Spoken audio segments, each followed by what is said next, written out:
I'm Judge Jeanine Pirro. Thanks so much for being with us tonight. And thanks to all of you for once again making justice #1 last weekend. We have a big show on deck with brand new reaction to President Trump's rousing speech. Anthony Scaramucci, Dinesh D'Souza, Charlie Kirk all standing by. And my open is just moments away. But first, some highlights from the president's rousing rally in Ohio in support of congressional candidate Troy Balderson running in Tuesday's special election. Take a look. They talk about the elite. The elite. Do you ever see the elite? They're not elite. You're the elite. You are the elite. You're smarter than they are. You make bigger incomes. You've got everything going, you know, so let them keep calling and threats. You ever hear it? Hey, you go to the best schools. You do a tremendous job. You own companies. You work for tremendous salaries. You do all the things that you do. You're talented with your hands, with your mind. And then you hear, the elite has just said. The elite. They're more elite than me. I have better everything than they have, including this.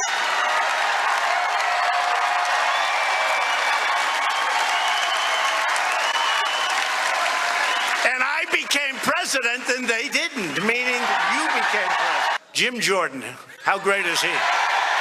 What courage. I'll tell you what, there's a brave, tough cookie, along with some of his friends. They are, you know, I just looked, I didn't know he was going to be here. I looked over, I said, I don't want to wrestle him. He's tough. They're talking about this blue wave.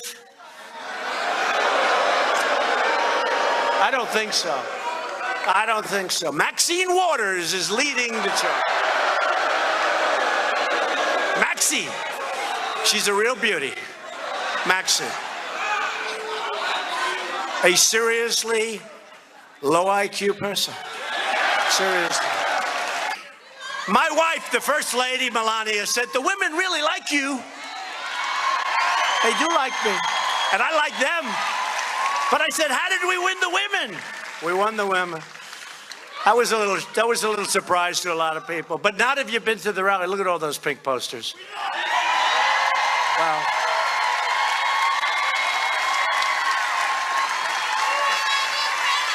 Thank you.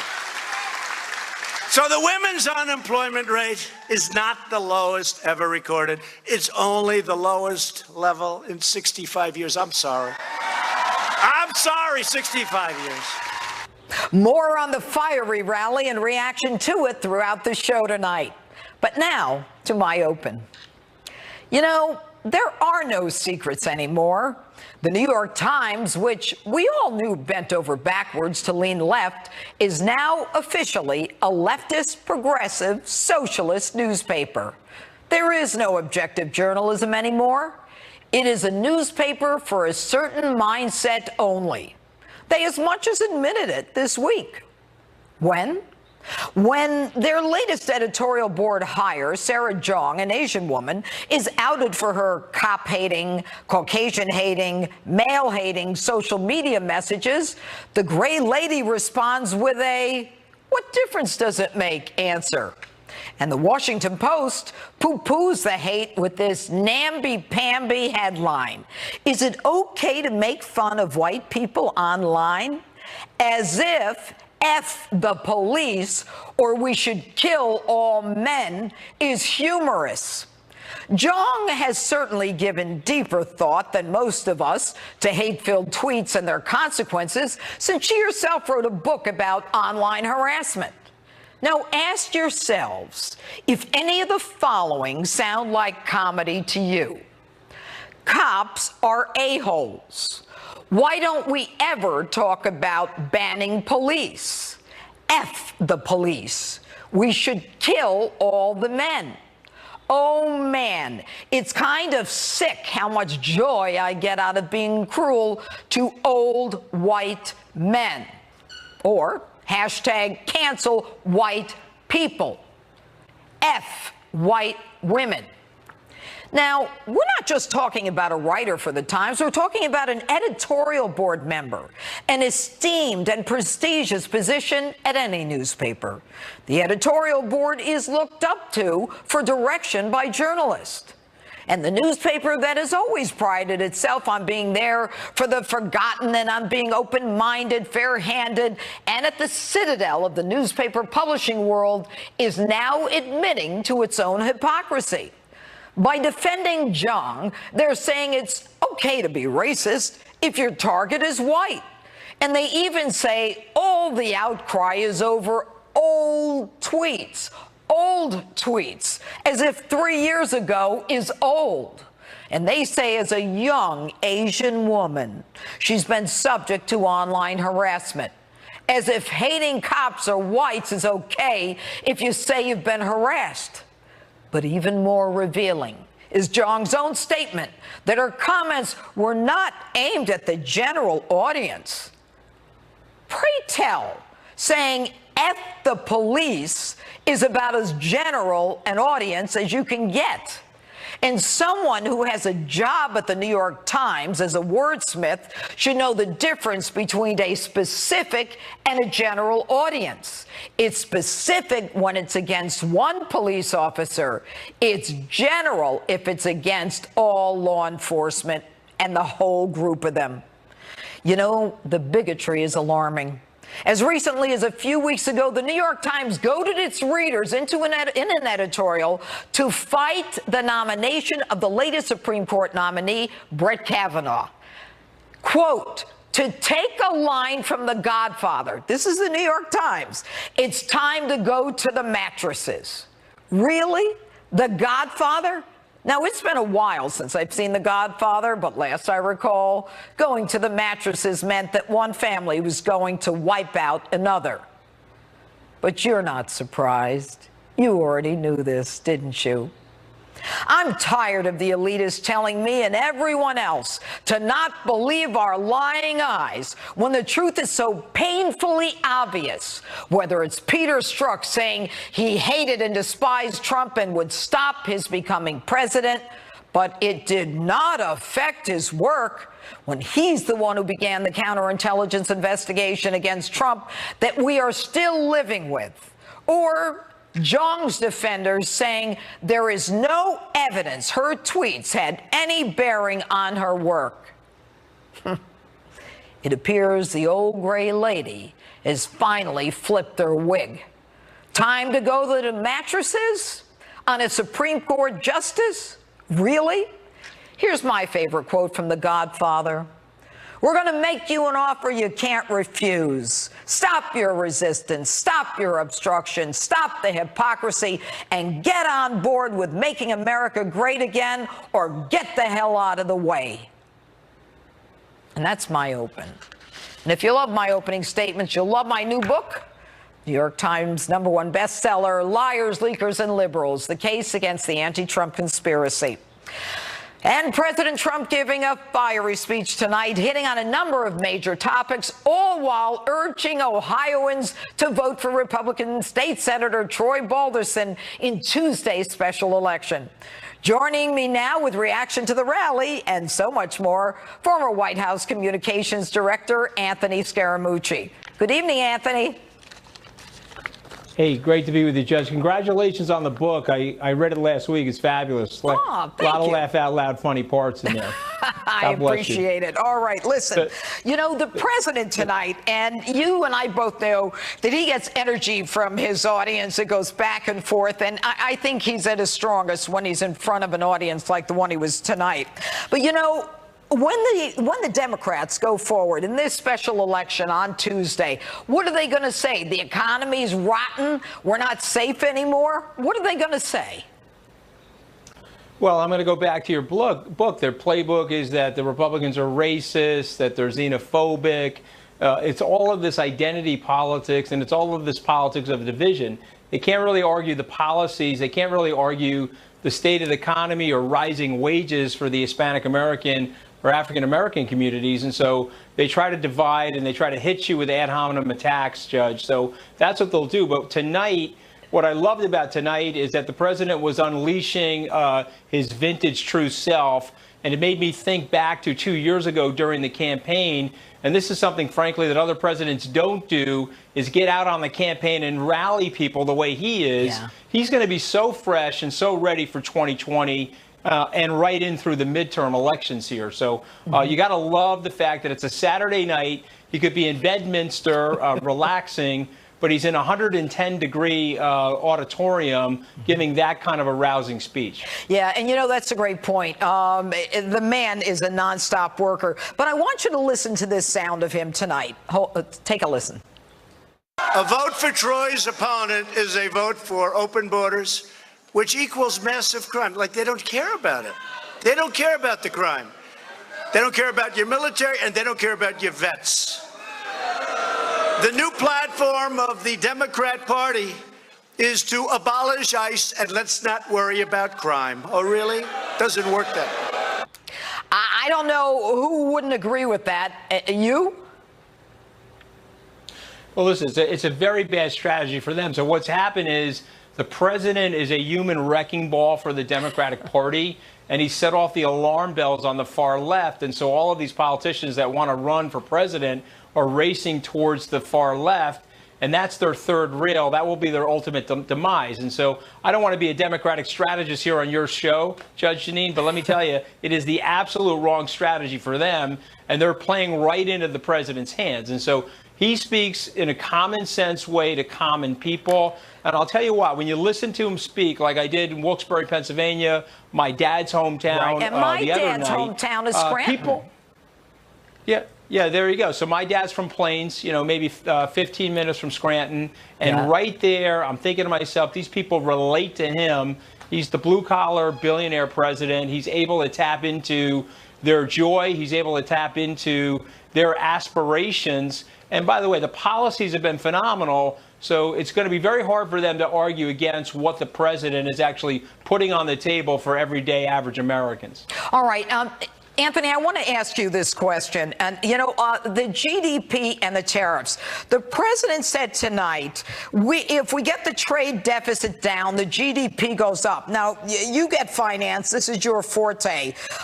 He talked about the fact that we've rebuilt China with a $500 billion a year trade deficit. It's time that we rebuilt our own country. And everybody understands that. But this whole thing with tariffs, they talk about the fact that, it's not a good thing for America. They're going to hurt us. Explain this to me. Okay, so just briefly, the president's position is that the trade system since the end of World War II has been unbalanced. The U.S. did that to help build the rest of the world after the devastation of World War II.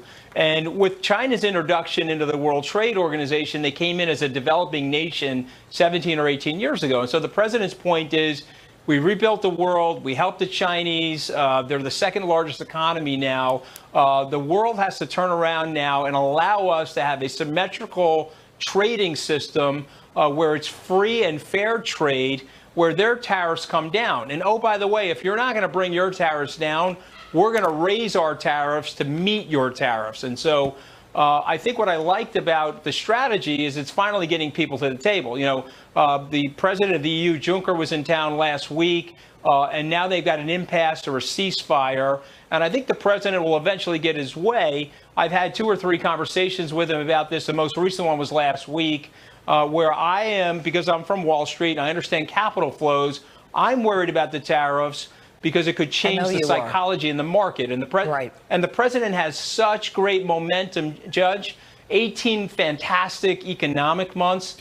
Let's dial into this thing surgically with great precision so that we don't blow the momentum and the positive optimism and psychology in the economy. But I think the president's on the right track. Quickly before we go, he made it real clear. He said, we make a car and China taxes at 25% when it gets over there. They make a car and we charge them 2.5%, which they don't pay. I mean, that's real simple to me. Well, yeah, that's correct. If you sell a Harley Davidson in Germany, a $9,000 Harley Davidson here is $24,000 there. So the president is 100% correct about the system. He's rattling everybody's cage. I think it will be effective. But what I don't want to have happen is any of the great momentum that he's created in this economy for these workers that he was talking to tonight. I don't want any of that to be deflated, Judge. Okay. But he's on course. And I think what he did with Juncker last week was a great sign of the things to come by the end of the year. I do predict lower tariffs and more free trade for the world as a result of President Trump. Anthony Scaramucci, so good to have you on. Thanks so much. Hey, great to be here. Thanks. And more from President Trump tonight coming up. Plus, Charlie Kirk from Turning Point USA. But next, Dinesh D'Souza out with a new film. Joins me next with a review and his thoughts on tonight's rally and more. Justice rolls on in a moment.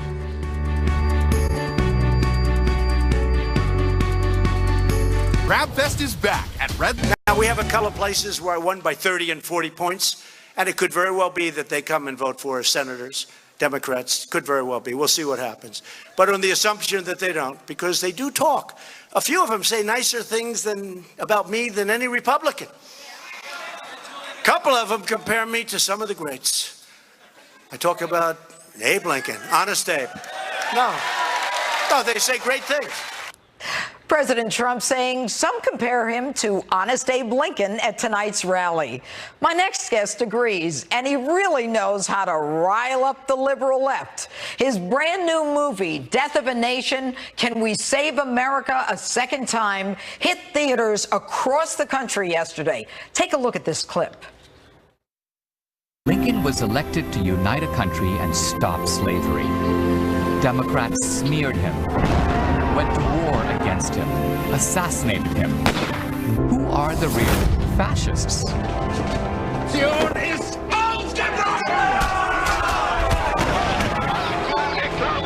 Both Mussolini and Hitler set up and ran welfare states. This is done by the do-gooders, the liberals, the people who wanted to improve society.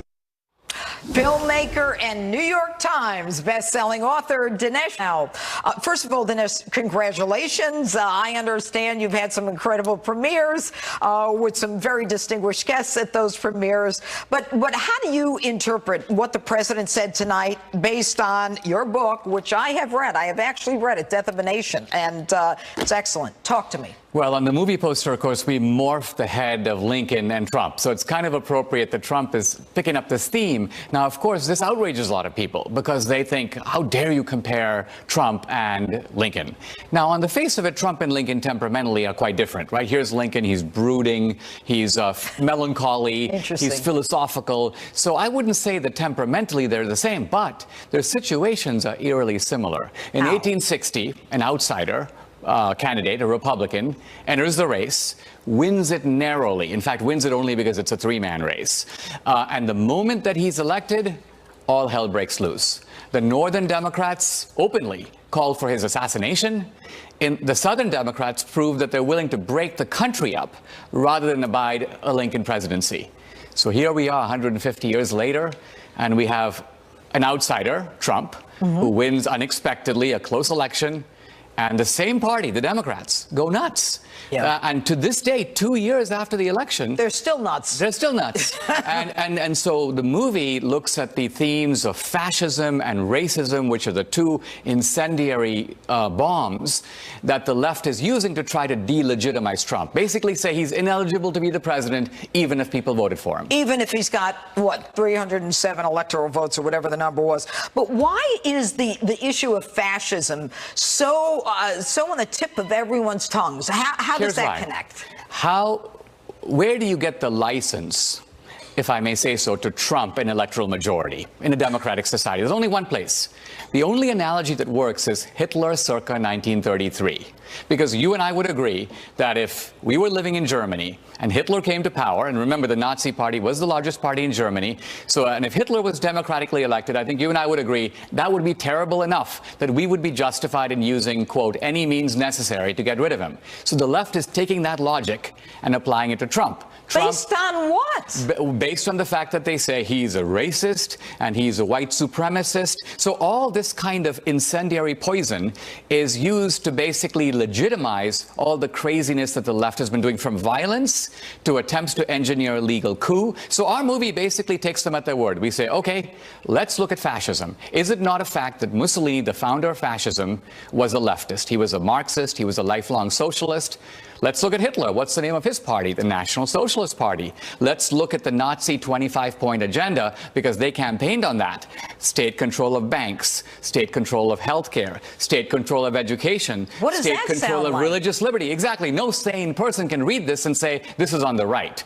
And then I look at the fascism of today, the left using the weapons of the state against their opponents. I mean, the key move of the Nazis was the party is the state. Remember, the Nazi Party basically became the state. Right. And this is what the Democrats have Socialism. been doing. Yeah, and also using the state to neutralize your critics. Okay. And now when the police are standing down in some cases, that's neutralizing not just the critics, but it allows the left to go forward with illegal activity. And also the whole idea of shutting down free speech, vandalizing the property of anyone on the right, assaulting, creating the crowd, as Maxine Waters calls it. I just wish, Mussolini had these paramilitary fighters called the black shirts. Mm-hmm. And I just wish Mussolini, if he were to see what's going on today with Antifa, these guys wear black costumes, they carry bats and truncheons, they beat up their opponents. The only difference between them and Mussolini's black shirts is that these guys call themselves anti-fascist, but they look like fascists, and they act like fascists. And looks like a duck, quacks like a duck. All right, Dinesh D'Souza, Death of a Nation. Thanks so much for being here. Congratulations on your movie. Thank you very much. All right, and Charlie Kirk with this week's most outrageous statements on deck. And next, the panel poised for action. Steve Levy and Chris Hahn will debate tonight's rally and much more. Justice rolls on in a moment. When you bundle your auto and home... Live from America's News headquarters, I'm Anita Vogel. New tensions between the U.S. and North Korea. Secretary of State Mike Pompeo warning China and other countries against violating sanctions on Pyongyang. Pompeo saying Washington would take seriously any action that reduces pressure on the North to abandon its nuclear weapons. The North is now responding by calling recent actions by the U.S., quote, alarming. This latest back and forth coming during a security forum in Singapore. Evacuation orders now lifted for parts of Lynchburg, Virginia, after fears of a dam failure ease. Days of heavy rain pushed the dam to the brink of failure on Friday, threatening homes in its path with at least 17 feet of water. Engineers say they have stabilized the dam and it is safe for now. Authorities will continue to monitor the dam, but for now, people can return to their homes. I'm Anita Vogel. Now let's take you right back to Justice with Judge Jeanine. The unemployment rate for Americans without a high school diploma, this just came out 2 days ago, and I figure I might as well tell you because they won't say it. Without a diploma, high school, is at the lowest level ever recorded, right? How good is that? Economic growth last quarter hit 4.1. You all know that. You all know this too. Remember, I used to say, because they always voted Democrat. It was like automatic.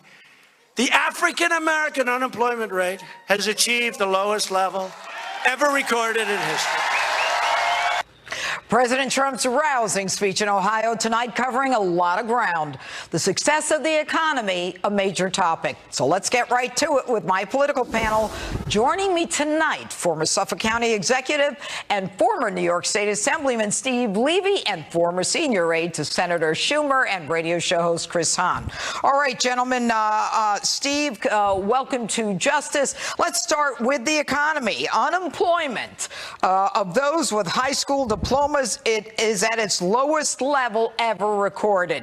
So, Chris, how are you Democrats going to counter that one? Hey, look, it's a good number. I don't begrudge it. I give the president some credit for it. It continues the trend started with Obama. Unemployment was on its way down when the president took over. It's continued to go down.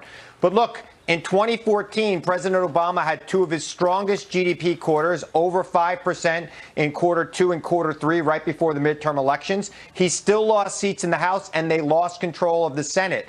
So those numbers, while they will help a president get reelected, do not necessarily translate into congressional wins. Congressional wins are about a lot of things. The economy is definitely Steve? one of them, but it is not a driving force. Steve. Well, first of all, Judge, it was great being at your book signing. Thanks for signing my book. It's an incredible read, by the way. Thank you. You know, looking at the last year of the Obama administration, we had a very sluggish 1.6% growth rate. Many were saying that's the new normal. Right. It doesn't have to be. President Trump came in and said, we could do better. We're going to cut taxes and let's see what happens. Look at what's happened. 4% growth in this last quarter. Consumer confidence, the highest level since the year 2000. 20 years. Unemployment, 3.9%, the lowest level in 20 years. Food stamps, way down. Yeah, 3 million Applications for people temporary off. assistance, way down. Right. All right. So, Chris, I mean, what Steve is saying is the facts are the facts. And so when you talk about 5.1 with Obama and yet he still lost, that's got nothing to do with it. It's really about sustainability. And what the president and what Steve are saying is, you know, we've got all of the factors here for the sustainability of the economy. And when the Democrats say they're going to raise taxes, you think that helps? Well, look, I agree it's about sustainability. And the president's total GDP since he took office is about where Obama's was. Maybe it's a small percentage point higher, Really? a decimal point higher. Read my book. Yeah, absolutely. in his entire 19-month presidency, and in fact, the last 19 months of the Obama presidency, the economy created more jobs than they have in the first 19 months of the Trump presidency. Really? Go so ahead, while Steve. it is, those are the numbers, those are the facts. Google it. You could look it up. Is that true, Steve? Well, President Obama's administration is the only one since World War II that did not have at least a 3% growth for a total year. The president right now is on pace to exceed 3% for the whole year. But look at the other numbers. Manufacturing is up. It's booming. Manufacturing is up to its highest level since 2007. Construction jobs are way up. That inures to the benefit of the middle class. So Chris is correct that economics isn't everything, especially in a midterm. But it does help. You know, normally the party in power loses on those off years. There was an anomaly. 1998 with President Clinton. He had a very strong economy at the time. You have a very strong economy here. Wow. So if there's anything that can break that trend, it's the strong economy that we're seeing today. There was another factor in 1998. In 1998, Steve, as you remember, impeachment. The factor was that the Republicans overreached in impeaching the president. If the Democrats overreached, Wait a minute. He lied before the grand jury. Are you kidding? That's why Clinton lost his law license. He lied in front of the grand jury. Don't talk about overreaching. You want to go Russia collusion? Don't start with me, Chris. Hey, look, if we're talking with lying Chris that is the standard for impeachment, we're going to have a lot of impeachments. Yeah, well, I'll tell you, I doubt there's going to be. Go ahead, Steve. But, you know, Democrats might be making the same mistake as Republicans did in 98. You're right, Chris. There was an overreach there, and the public reacted negatively. You might be seeing that this year as well, which is why Democratic leadership is trying to tell all its minions through their talking points, stop talking about impeachment because it can backfire. Chris? Well, I agree. It would be an overreach to make tonight. impeachment the issue this year. It would be a complete overreach to make impeachment the issue, and it would be an overreach to impeach unless there's something really there to impeach about. So the Democrats have to be careful, or they're going to hand Trump a 2020 victory. Chris, I'm going to keep a record of what you just said because I think you believe it. Hey. Do you? I do believe it. I always tell you what I believe. Okay. All right. Steve Levy, welcome to Justice. It's good to have you on. Chris Hahn, thanks for being with us, guys. Thank you, Judge. All right. Thank you. Brandon Straka of the Walkaway campaign is standing by. But next, Madonna makes it to a very distinguished list, and it's not the Billboard Top 100. Charlie Kirk is here to tell us all about this week's most outrageous statements.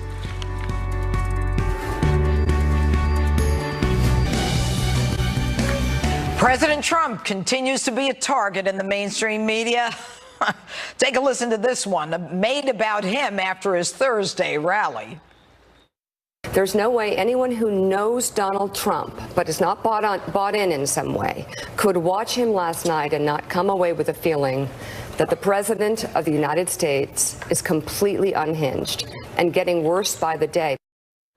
And that's just one of the most outrageous things I've heard this week. So joining me now with a reaction to that and more, Turning Point USA founder Charlie Kirk. All right, Charlie, there isn't any way anyone who knows Donald Trump, unless they're bought in some way, doesn't think he's totally unhinged. What's your reaction to that? Well, I couldn't disagree more. Actually, and the American people disagree with that. He's getting more and more popular. And here's the stunning thing about the Trump presidency. Despite unprecedented media backlash and targeting, he is going against historical trends. Usually presidents get less popular in their first 18 months. He's getting more popular. In fact, he's now at 50% approval rating in the latest Rasmussen poll, and Rasmussen was the most accurate poll before the 2016 election. His approval rating with black Americans was 13% a year ago. Now it's at 29%. Hispanic approval rating is up 10 points. So look, Mika, maybe in the Morning Joe circle, they all think he's unhinged, but the American people, the more of Trump that they see, the more they like. You know, Charlie, I got to tell you, if somebody's unhinged with all the hits he's been taking, I mean, anybody else would buckle and be in a corner. This guy's out fighting the fight every day. He gets energy from this stuff. Yes. He really does. And who benefits from it? We do. But speaking of exactly. Madonna is suggests Donald Trump motivated her to move to Portugal. Take a listen.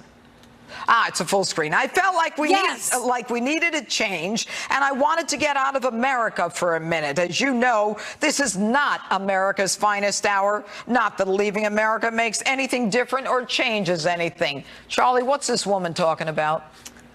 Well, this is actually a really interesting example. We as conservatives, we remain loyal and patriotic no matter who is president of the United States. Isn't that the Liberals truth? base their love or their lack of love of America based on whether or not their team member is president of the United States. Look, Judge, when Obama was president, I was just as loyal and committed American as I am today. It doesn't matter who's president of the United States. We believe in the idea of America. We believe in our history and our heritage and our people. Liberals like Madonna, they dismiss America if there's a Republican in the White House. Yeah. And that is the huge distinction going on in America. Are you thankful to be an American, or are you angry to be in America right now? And many liberals are angry when we should be pouring out our gratitude that we're able to live in this country at this time with this president. And you see Madonna as a perfect example of this. Well, you know, sometimes I think the people who hate America so much with Donald Trump as president should rethink their address. But that's just me. All right.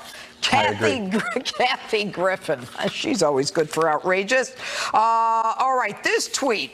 Trump and his administration are the enemy of the American people. Charlie?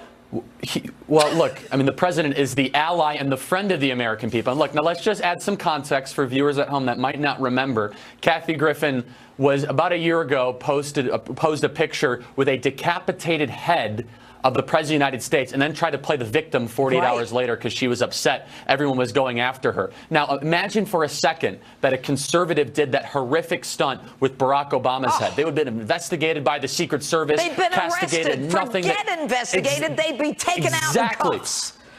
With a hate crime. Exactly. And it's the fact these people still take her seriously, that she's going on a comedy tour, is just that. It's comedy. And look, the left, like we keep on saying they're losing their minds. I doubt if they had those in the first place. But here's the thing. Trump is the ally of the American people. He is fighting. He is winning. And the liberal elites like Mika, Madonna, and Kathy Griffin, hey, the more they talk, the more popular Trump gets. As I said earlier, unlike other historical trends, Donald Trump is getting more popular with time, and we're just getting started.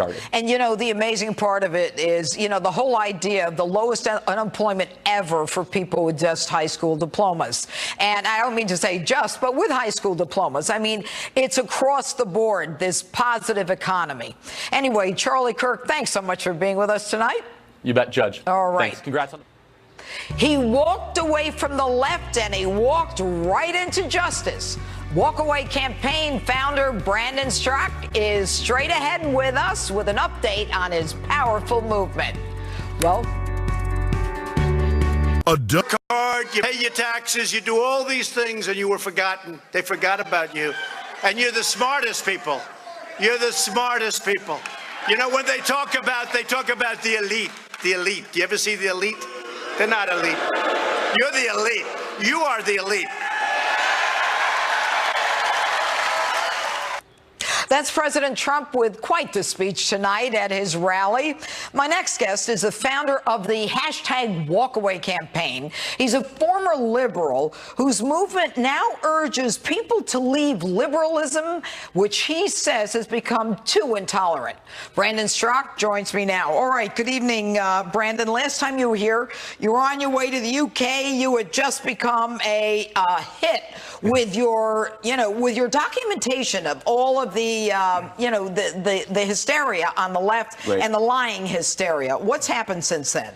Well, a lot's happened since then. The Walkaway campaign has continued to grow and grow, and it's had a really amazing impact. People are really recognizing the video that I put out, but there's people are putting out their testimonials constantly, and it's really growing like wildfire, especially in these minority communities, which is what I love to see. Okay, and the testimonials, I mean, do they attest to things that's happened to them, or what they see as untruth or fake? It's a combination of all of those things, because we see and we hear these stories every day about violence, vandalism, incredibly petty and destructive behavior. But even in people's personal lives, I mean, people are being cut off by their siblings. They're being cut off by their best friends. They're, just for saying, look, I support the president. They're losing their jobs. I mean, it's crazy. And it's even worse than that. I mean, the president's star on the Hollywood Walk of Fame, as well as a cabinet member's boat, as well as cabinet members being thrown out of restaurants, and the press secretaries, and being thrown out of grocery stores. I mean, I've had my own issue with being basically thrown off a set and out of building. I heard about that. Did you? In the UK? I did, yes. But this intolerance, I mean, do people not understand how un-American that is? Well, that's exactly what I was going to say. I mean, we've gone beyond anti-Trump. It's blatantly anti-American. And it's sort of like Charlie Kirk was saying a moment ago, too. I mean, for 8 years, conservatives stood by as they watched the erosion of American ideals under the Obama administration. We didn't see anything like this. And I can actually say I was a liberal at that time. I was an Obama supporter. And I'm here to tell you, I did not see people on the right behaving this way. And what is it that you saw on the left that caused you're a liberal, you're gay, talk to me. Why? Well, I mean, and to step out, because a lot of people who stepped out, they get in a lot of trouble with the right, with the left. Well, I think that the left has done a really successful job of pushing this narrative of victimhood and oppressors. And for many of us on the left, myself included, we bought into it. So it was like, I became a liberal because I was against racism and judging people. We're all against racism. Right, but I didn't know that. I didn't know, because the common idea is that people on the right hate, they're white people who hate black people, they hate Hispanic people, they hate gay people, they, hate. This is what we hear over and over again. But for me, when the light bulb really started to go on in my head was when I started to say, hey, I'm over here because I'm against all these things, but you guys hate white people, you guys hate straight people, you guys hate men. So in my mind, these things aren't any better. But that's what I talked about in my open tonight. The Sarah Jong, the woman from the New York Times, and the New York Times dug their heels in and they said, we're keeping her. She's at the police. She hates whites. She hates men. Right. And her excuse, and the Times bought it, is, well, I feel like I've been harassed. Right. Really? Well, this is how liberal ideology sort of, gets ingrained in our culture. It's through the media, it's through the entertainment industry, and it's through our education system. And what happened with the New York Times is just tacit approval from them saying, this is okay. I mean, Roseanne lost her show. Yeah. Lost her show. But the New York Times is standing by this woman who, by the way, these tweets go back to 2013. This is more than 5 years of virulently racist tweets, and they're standing by her because what they say is, well, she's an Asian American woman, so by default she's a victim in this, she's a victim of racism in this country. Right. And so the white people that she has made these tweets about, they deserve it because, right, we deserve it. And by the way, when you say 5 years, the New York Times says they're old tweets. I mean, 2015 is old. I mean, it's crazy. No, it's crazy. All right, so real quickly, what's your next plan? What are you up to next? Oh, we have really big things planned for the Walk walkaway campaign. I can't say exactly today what I'd like to say, but I'd like to have you to have me back on your show so I can announce it. All right, well, that's a good